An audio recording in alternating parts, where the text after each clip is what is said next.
Voter പട്ടിക ക്രമക്കേട് ആരോപണത്തിൽ രാജ്യതലസ്ഥാനം സ്തംഭിപ്പിച്ച ഇന്ത്യ സഖ്യം. ഭരണഘടനയേന്തി പ്രതിപക്ഷ പാർട്ടികൾ കേന്ദ്ര തെരഞ്ഞെടുപ്പ് കമ്മീഷൻ ഓഫീസിലേക്ക് മാർച്ച് നടത്തി. പാർലമെന്റിൽ നിന്ന് ആരംഭിച്ച മാർച്ചിൽ 300ഓളം എംപിമാരും ഇന്ത്യ സഖ്യ നേതാക്കളും പങ്കെടുത്തു. ട്രാൻസ്പോർട്ട് ഭവന് മുന്നിൽ മാർച്ച് നടന്ന പോലീസ് രാഹുൽ ഗാന്ധിയും പ്രിയങ്കയും ഉൾപ്പെടെയുള്ള നേതാക്കളെ അറസ്റ്റ് ചെയ്തു നീക്കി.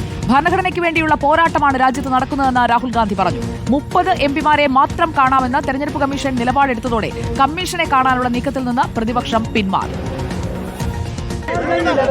वोट की डकैती, वोट की डकैती, वोट की डकैती, वोट की चोरी, बीजेपी सरकार डाउन फासिस्ट सरकार डाउन फासिस्ट सरकार डाउन सरकार save our democracy fight for justice fight for justice. Actually बात नहीं कर सकते, रियलिटी ये है क्योंकि सच्चाई देश के सामने है और ये जो लड़ाई है ये राजनीतिक नहीं है, ये कॉन्स्टिट्यूशन की लड़ाई है, कॉन्स्टिट्यूशन को बचाने की लड़ाई है, वन मैन वन वोट की लड़ाई है। इसीलिए हमें साफ प्योर वोटर लिस्ट चाहिए। വിവരങ്ങളുമായി പി ആർ സുനിൽ ചേരുന്നു ദില്ലിയിൽ നിന്ന്. Good evening P R Sunil. രാജ്യ തലസ്ഥാനത്തെ സ്തംഭിപ്പിക്കുന്ന പ്രതിഷേധമാണ് നമ്മൾ ഇന്നത്തെ പകലിൽ രാവിലെ ഉച്ചവരെ നമ്മൾ കണ്ടുകൊണ്ടിരുന്നത്. ആ പ്രതിഷേധത്തിനൊടുവിൽ ഇന്ന് വൈകിട്ട് ഒരു യോഗത്തിലേക്ക് കിടക്കുകയാണ്. അറസ്റ്റ് ചെയ്ത എംപിമാരെയൊക്കെ വിട്ടയച്ചോ?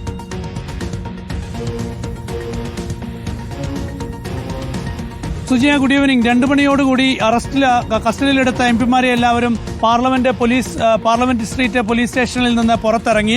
11:30യോടുകൂടിയാണ് പാർലമെന്റ് കവാടത്തിൽ നിന്ന് ഈ ഒരു പ്രതിഷേധ മാർച്ച് രാവിലെ ആരംഭിച്ചത്.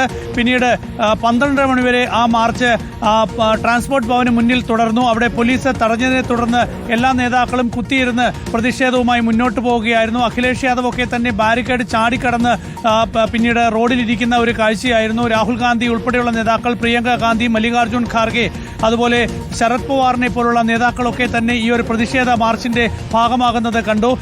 കോൺഗ്രസ് ഹൈക്കമാൻഡുമായുള്ള അഭിപ്രായ ഭിന്നതകളൊക്കെ തന്നെ മാറ്റിവെച്ച് ശശി തരൂരിനെ പോലുള്ള നേതാക്കളും ഇന്നത്തെ പ്രതിഷേധത്തിന്റെ ഭാഗമായി. അങ്ങനെ പ്രതിപക്ഷ അംഗങ്ങൾ ആകെ 300-ലധികം അംഗങ്ങൾ ഇന്ന് പാർലമെന്റ് സ്ട്രീറ്റിലേക്ക് എത്തുകയും തെരഞ്ഞെടുപ്പ് കമ്മീഷൻ ആസ്ഥാനത്തേക്ക് പോകാൻ ശ്രമിക്കുകയുമായിരുന്നു. പക്ഷേ പോലീസ് അതിന് അനുമതി നൽകിയില്ല.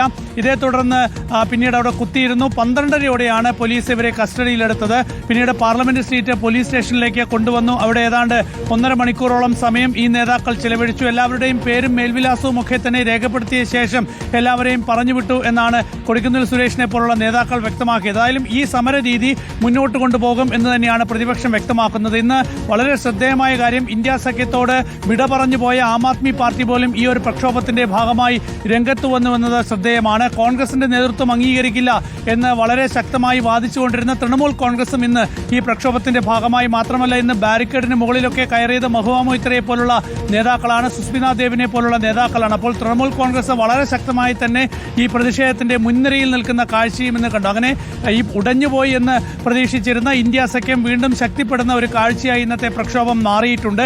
ഇനി ഇതെങ്ങനെ കോൺഗ്രസും ഈ ഇന്ത്യ സഖ്യവും ഈ പ്രക്ഷോഭം മുന്നോട്ട് കൊണ്ടുപോകും എന്നതാണ് കാത്തിരുന്ന് കാണേണ്ടത്.